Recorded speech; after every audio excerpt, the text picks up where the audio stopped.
Welcome back to our API Developer Guide series.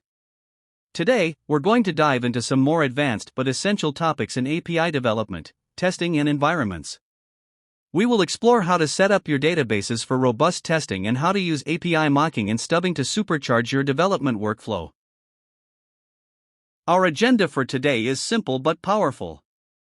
We'll start with how to properly set up a database for API testing and then move on to the concepts of API mocking and stubbing.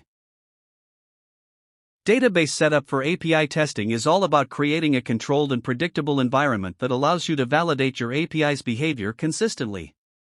This is crucial because your tests can't be reliable if the data they're running against is constantly changing. This process usually involves three key elements. First, we use dummy schemas, which are simplified database structures that mimic the real ones. Next, we use seed data, which is preloaded, predictable data like sample users or products. And finally, we use mock databases, which are lightweight, in-memory databases used specifically for testing, instead of a real production database.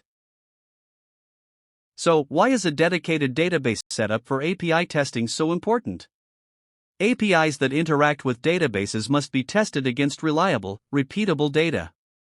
If the database changes unpredictably, your test results will become inconsistent. A stable test database isolates bugs in the API's logic itself, rather than from random database behavior.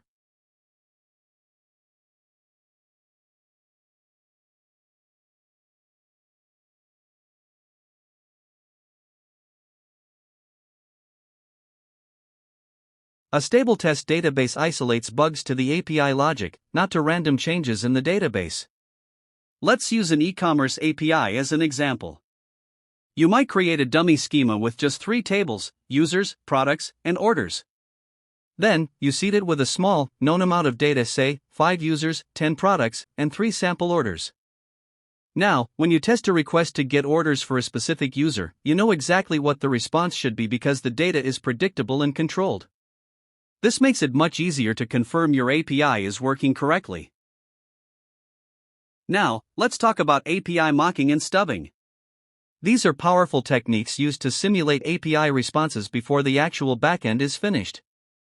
Mocking is creating a fake version of an entire API, while stubbing simulates specific endpoints or methods with fixed outputs. Why is this so important? It means UI developers don't have to wait for the backend to be ready. This allows front-end and back-end teams to work in parallel, which dramatically speeds up the development process. It also helps quality assurance teams easily test for specific error cases, like simulating a 500 server error. Here's a real-world scenario.